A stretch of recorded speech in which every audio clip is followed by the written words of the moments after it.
दोस्तों नमस्कार, मेरा नाम प्रशांत है और आप देखना शुरू कर चुके हैं आपका अपना खुद का चैनल खुद रंग। 4 से 5 दिन हो गए। 2 तारीख को बहन कुमारी मायावती जी की बैठक हुई थी। उसी दिन बहुजन समाज पार्टी में बड़ा फेरबदल हुआ था। उससे 3 दिन पहले बहुजन समाज पार्टी के उत्तर प्रदेश के संगठन में बड़ा फेरबदल हुआ था। नए दिशा निर्देश बहन कुमारी मायावती जी ने दिए थे। एक दिन बाद उसके जो डिस्ट्रीब्यूशन हुआ था काम का, 2 कोऑर्डिनेटर बनाए गए थे, रामजी गौतम और आनंद कुमार। उसमें से बहन कुमारी मायावती जी ने आनंद कुमार जी को जो है आनंद कुमार जी ने अनिच्छा जाहिर की और फिर उसके बाद उन्होंने कहा कि हम राष्ट्रीय उपाध्यक्ष ठीक हैं। तो अब उनकी जगह पर रणधीर बेनीवाल को एक दूसरा नेशनल कोऑर्डिनेटर बहन कुमारी मायावती जी ने बना दिया। ये सारी बातें आप लोग जानते हैं। मैं पिछले 4-5 दिनों से एक बात देख रहा हूं, एक बड़ा कॉमन फैक्टर देख रहा हूं। हर कोई आकाश आनंद को ऑफर दे रहा है। समाजवादी पार्टी ऑफर दे रही है, आरजेडी से ऑफर दे रहा, कोई यूट्यूब चैनल पे कुछ चीजें चल रही थी। तमाम सारे लोग आकाश आनंद को लेकर के अपनी अपनी बात रख रहे हैं। गोदी मीडिया के हाथों मानो कि पता नहीं क्या लग गया है। 24 घंटे लगातार बहन कुमारी मायावती जी को लेकर के अनाप शनाप उल जुलूल खबरें लगातार चल रही हैं। नेगेटिव खबरें, मसलन क्या बहुजन समाज पार्टी खत्म हो गई, क्या बहन कुमारी मायावती जी को अब संन्यास ले लेना चाहिए, क्या आकाश आनंद बगावत कर देंगे, आकाश आनंद दूसरी पार्टी बना लेंगे, आकाश आनंद कहां जाएंगे, क्या करेंगे, कैसे करेंगे। ऐसे ऐसे भी लोग हैं जिन्होंने एकदम पुख्ता कर दिया, ना कोई एक्सक्लेमेशन ना कोई क्वेश्चन मार्क, सीधा पुख्ता कर दिया कि आकाश आनंद फलानी पार्टी ज्वाइन करेंगे, ऑफर मिल गया। इस तरीके की खबरें चल रही हैं।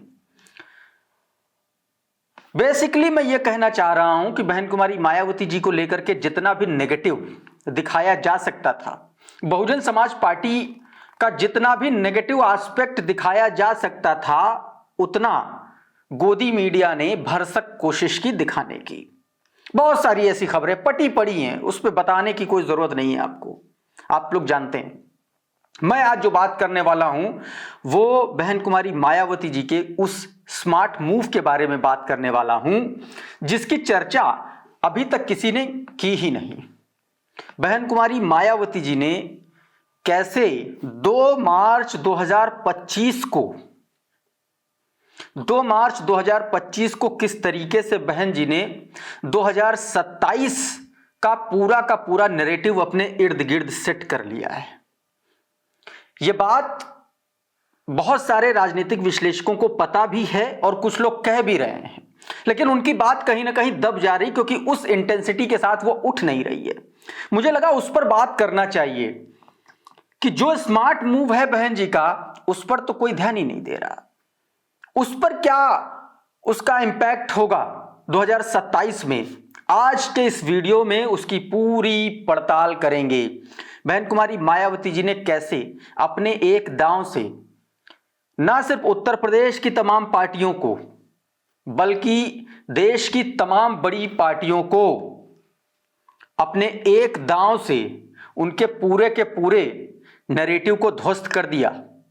आज बात इसकी करेंगे और बात करेंगे कि कैसे उन्होंने अपनी ही पार्टी के भीतर अपने एक फैसले से एक बार फिर से मान्यवर साहब के दौर वाला भरोसा जागृत किया बहुजन समाज पार्टी के समर्थकों में, कैसे एक कड़ा संदेश दिया कैडर को, इसके बारे में भी बात करेंगे। और साथ में बात करेंगे दोस्तों, वो कंपैरिजन भी करेंगे कि किस तरीके से बहन कुमारी मायावती जी आज भी इस देश की तमाम पार्टियों से अलहदा है, अलग है मिशन और मूवमेंट को लेकर के। सब कुछ बताएंगे, लेकिन सबसे पहले जो बात बहन जी ने जो फैसला लिया उसकी। बहन कुमारी मायावती जी ने आकाश को हटाया, पहले आकाश को नेशनल कोऑर्डिनेटर पद से हटाया और उसके बाद जो है उनको पार्टी से भी हटाया। इन बातों का इन पर बात करने का आपको मतलब नहीं बचा, वो सारी चीजें हो गई।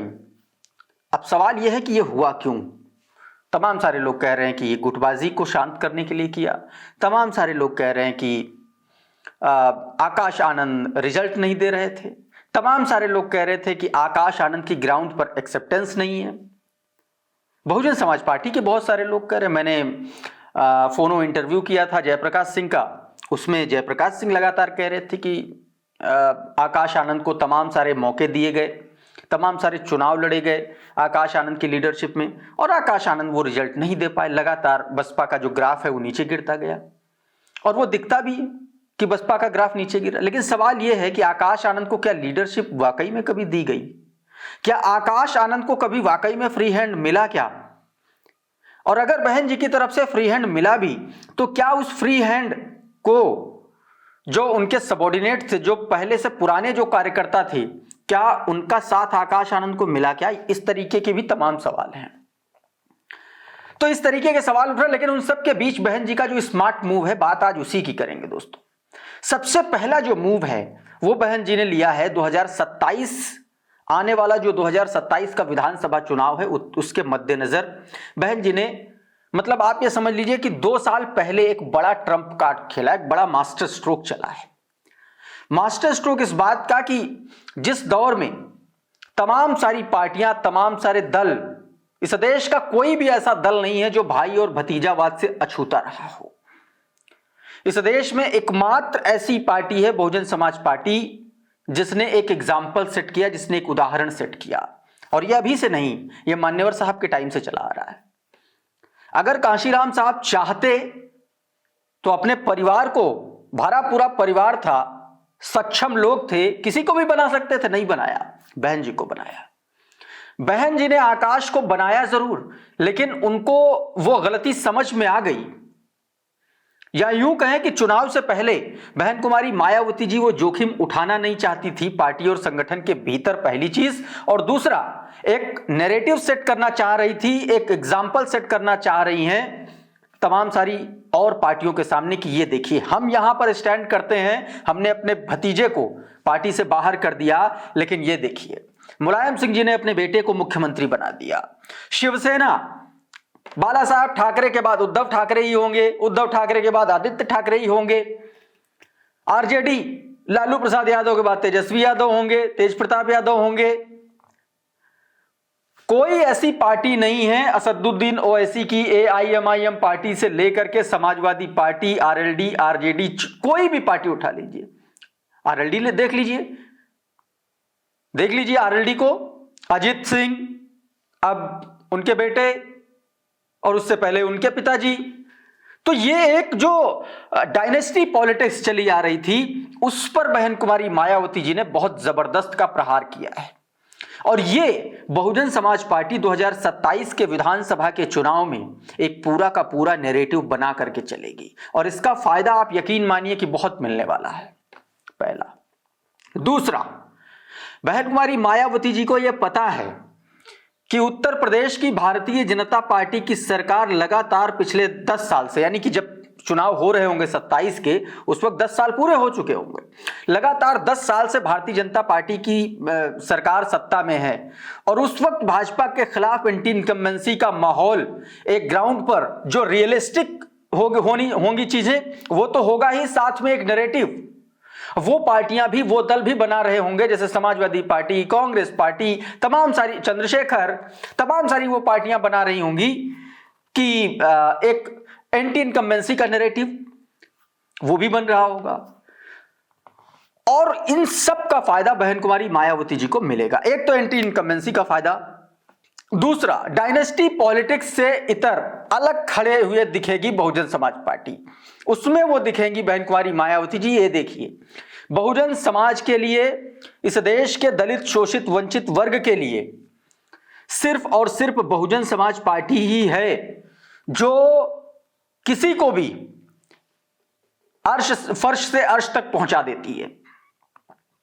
तमाम सारे लोग, जयप्रकाश से लेकर के रामजी गौतम को ले लीजिए, रणधीर बेनीवाल को ले लीजिए, ये वो तमाम सारे चेहरे उस वक्त दिखाए जाएंगे कि ये देखिए कोई पार्टी से नहीं है, ये नेशनल कोऑर्डिनेटर है, ये नेशनल कोऑर्डिनेटर है। जयप्रकाश सिंह जी को देखिए, हमने राष्ट्रीय उपाध्यक्ष बनाया। सतीश चंद्र मिश्रा हमारे परिवार के नहीं है, हमने राष्ट्रीय महासचिव बनाया। सतीश चंद्र मिश्रा के सहारे एक और नैरेटिव सेट करेगी बहुजन समाज पार्टी कि मानवतावादी सिद्धांत पर बहुजन समाज पार्टी हमेशा चलती है, मनुवादियों के खिलाफ। तो उस पर भी एक नैरेटिव सेट होगा, खास तौर पर बहुजन समाज के लोगों में। तो एक तरफ सीधे तौर पर एंटी इनकम्बेंसी और प्लस डायनेस्टी पॉलिटिक्स से एकदम इतर, एकदम अलग खड़े हुए दिखेगी बहुजन समाज पार्टी। दूसरा, ये सबसे बड़ा फायदा बहुजन समाज पार्टी को मिलता हुआ दिखलाई पड़ रहा है दोस्तों। इसके अलावा बहुजन समाज पार्टी सुप्रीमो मायावती जी और बहुजन समाज पार्टी से जुड़े तमाम सारे लोग ये गठबंधन की बात पर ये कह चुके हैं कि उनका गठबंधन किसी भी ऐसे दल से नहीं होगा जो सीधे तौर पर डायनेस्टी पॉलिटिक्स या यूं कहें कि उनकी आइडियोलॉजी से संबद्ध नहीं होते हैं, आइडियोलॉजी से इत्तेफाक नहीं रखते हैं। ऐसे में बहुजन समाज पार्टी उन छोटे छोटे दलों के साथ या छोटे छोटे नेताओं के साथ, छोटे छोटे जो नॉन इलेक्टोरल पॉलिटिकल ऑर्गेनाइजेशंस हैं उनके साथ ग्राउंड पर कनेक्ट करके मजबूती के साथ चुनाव लड़ सकती है। जो आज की तारीख में बिखरे पड़े हैं, जो सिर्फ और सिर्फ आइडियोलॉजी की बात करते हैं, उनके साथ बहुजन समाज पार्टी बहुत आराम से कनेक्ट कर लेगी। तो यह एक फायदा मिलेगा बहन कुमारी मायावती जी के इस फैसले से। इसके अलावा दोस्तों और भी तमाम सारे ऐसे अपॉर्चुनिटीज हैं। मैंने आपको एंटी इनकम्बेंसी का बताया। एक बड़ा फायदा मिलेगा बहुजन समाज पार्टी को दलित, ब्राह्मण और मुस्लिम रिवाइवल का। दोस्तों, अगर 2027 में बहुजन समाज पार्टी मजबूती के साथ चुनाव लड़ेगी तो उसको इस नैरेटिव के साथ काम करना पड़ेगा। 2007 में जिस नैरेटिव के साथ बसपा ने चुनाव लड़ा और अपनी पूर्ण बहुमत की मजबूत सरकार बनाई और 5 साल सरकार चली बिना किसी दिक्कत के, उसके पीछे यह बड़ा मजबूत फॉर्मूला था। और यह बड़ा मौका है क्योंकि भारतीय जनता पार्टी से तमाम सारी ओबीसी जातियां और तमाम सारी अपर कास्ट लोग इस वक्त नाराज हैं। अब आप देखिए कि भारतीय जनता पार्टी का जो संगठन का चुनाव चल रहा है उसमें प्रदेश अध्यक्ष जो चर्चा चल रही है किसी ब्राह्मण को बनाए जाने की चल रही है। अब आप ये समझिए कि अगर सब कुछ ठीक ठाक होता तो शायद भारतीय जनता पार्टी इतना बड़ा रिस्क नहीं लेती, जहां जिस उत्तर प्रदेश में 52-53% के आसपास ओबीसी है।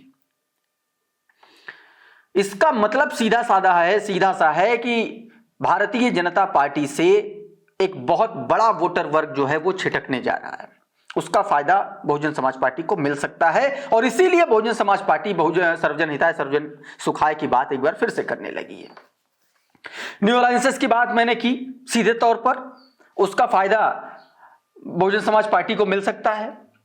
लेकिन इसके साथ दोस्तों बहुत सारे ऐसे चैलेंजेस भी हैं बहुजन समाज पार्टी के सामने। जैसे बहन जी ने आकाश को हटा करके एक ये मैसेज तो दे दिया कि डायनेस्टी पॉलिटिक्स को वो किनारे कर रही हैं, लेकिन साथ में एक सवाल भी खड़ा हो गया कि क्या बहुजन समाज पार्टी के सेकंड लाइन लीडरशिप में कौन होगा। कोई बड़ा नेता दिखलाई नहीं पड़ रहा। आकाश आनंद चूंकि उनके परिवार से आते थे, लोग धीरे धीरे भरोसा जता रहे थे, तो एक दिखाने के लिए एक डिस्प्ले जरूर थे अभी तक आकाश आनंद। लेकिन अब आकाश आनंद का चेहरा अगर नहीं है, अगर आने वाले वक्त में आकाश आनंद वापस नहीं लौटते हैं बसपा में, या उनको नहीं लाया जाता, कोई पद नहीं दिया जाता, पद दिया जाए या भी नहीं भी दिया जाए, लेकिन अगर बसपा में नहीं भी आते हैं तो ये मैसेज जाएगा कि second line leadership Bahujan Samaj party के पास नहीं है। वो एक क्वेश्चन मार्क रहेगा दोस्तों, लोग उठाएंगे, सवाल उठाएंगे। इसके अलावा बहुजन समाज पार्टी के पास अभी ग्राउंड लेवल कनेक्ट नहीं है, जिसको लेकर के उस लेवल का कनेक्ट नहीं, और उस लेवल का कनेक्ट नहीं होने के पीछे बहुजन समाज पार्टी के जो तमाम सारे वो जिम्मेदार लोग, पुराने लोग जो जन्म जन्म से एकदम आप ये कह लीजिए कि जकड़े हुए हैं और वो काम नहीं करना चाहते, उनका है। और उसको लेकर के बहन कुमारी मायावती जी ने अभी से काम करना शुरू कर दिया। 2 मार्च को बैठक थी, उससे पहले 28 तारीख को मेरे ख्याल से बहन जी ने बड़ा रिवाइवल किया था उत्तर प्रदेश में। तमाम सारे संगठन को एकदम मट्ठे की तरह मथ दिया था। पश्चिम वाले उत्तर जाओ, उत्तर वाले पश्चिम जाओ, इस टाइप से मामला हो गया था। काम करने के तरीके में भी एक बड़ा बदलाव हुआ था, तो ये भी एक बड़ा चैलेंज था, लेकिन उसको बहन कुमारी मायावती जी कंट्रोल करने की कोशिश कर रही। 2 नेशनल कोऑर्डिनेटर बना दिए। ये भी अपने आप में संगठन को मजबूत करने का, उसको नए सिरे से नया जामा पहनाने का एक तरीका हो सकता है। इसके अलावा दोस्तों एक बड़ा जो चैलेंज होगा बहुजन समाज पार्टी के सामने वो ये होगा कि जो मुस्लिम शिफ्ट किया समाजवादी पार्टी की तरफ, इंडिया गठबंधन की तरफ, उसको लेकर के आना होगा। और उसके लिए बहुजन समाज पार्टी को कुछ बड़े मुस्लिम चेहरों को अपने साथ लेकर के आना पड़ेगा। याद कीजिए 2007 में तमाम सारे नसीमुद्दीन सिद्दीकी से लेकर के तमाम सारे बड़े नेता, मुसलमान नेता उस वक्त बहुजन समाज पार्टी में हुआ करते थे। लेकिन अब नहीं है, कोई भाजपा में है, कोई कांग्रेस में, कोई समाजवादी पार्टी में है। ऐसे में बहुजन समाज पार्टी के सामने यह भी एक बड़ा चैलेंज होगा कि मुसलमान क्षत्रपों को अपनी पार्टी के साथ जोड़ा जाए। इसके अलावा दोस्तों, जो एक मायावती जी का जो पॉलिटिकल आइसोलेशन है बहन जी का, मतलब वो राजनीतिक तौर पर वो कभी कभी जो सक्रिय होने वाली बात होती है, उसको बहन जी को एक अपने आप में भी एक नए तरीके से कुछ नया फॉर्मूला खोजना पड़ेगा कि कैसे अपने आप को उस वाले ढांचे में लाया जाए। एक लेवल आगे निकल करके बहुजन समाज पार्टी उसके समर्थकों के सामने एक खुद को पेश करके एक एग्जाम्पल सेट किया जाए। यह भी एक बड़ा चैलेंज है। अगर ये चीजें होती हैं बहुजन समाज पार्टी के लिए, 2027 में एक मजबूती के साथ बहुजन समाज पार्टी ग्राउंड पर चुनाव लड़ती हुई नजर आएगी। हालांकि बहन जी ने इस फैसले से बहुत सारे संकेत, बहुत सारे संदेश दे दिए हैं। अब बहुत जल्दबाजी होगी ये कहना कि आकाश आनंद कब वापस आएंगे, नहीं आएंगे, 2 साल का वक्त है। लेकिन ये जो दांव चला है बहन जी ने, इसको ये तो कतई नहीं कहा जा सकता कि उन्होंने ये फैसला गुस्से में लिया। पहली बात, ये एकदम नहीं कहा जा सकता कि उन्होंने ये फैसला सिर्फ और सिर्फ गुटबाजी रोकने के लिए या आकाश के नॉन परफॉर्मेटिव होने की वजह से लिया। नहीं, ये छोटे छोटे कारण हो सकते हैं। सबसे बड़ा जो कारण है वो 2027 का बहन कुमारी मायावती जी का विजन, और उस विजन के पीछे डायनेस्टी पॉलिटिक्स को एक साइड करने का जो नैरेटिव है, जो सबसे बड़ा ब्रह्मास्त्र साबित हो सकता है 2027 में बहुजन समाज पार्टी के लिए। दोस्तों, आपको क्या लगता है इस पूरे नैरेटिव को लेकर के? आपका क्या मानना है? आपका अपना क्या एनालिसिस है? आप भी जरूर लिखिए हमारे कमेंट बॉक्स में। और अगर हमारा ये एनालिसिस, हमारा ये वीडियो आपको पसंद आया हो तो इसको लाइक कर दीजिए, इसको शेयर कर दीजिए, और चैनल पर नए आए हैं तो चैनल को सब्सक्राइब कर लीजिए, बेल आइकॉन जरूर दबा दीजिए ताकि इसी तरीके के तमाम वीडियोस आपको सबसे पहले मिलते रहें। साथियों, बहुत बहुत शुक्रिया, बहुत बहुत धन्यवाद। आप जुड़े रहिए आपके अपने खुद के चैनल खुद रंग के साथ। नमस्कार।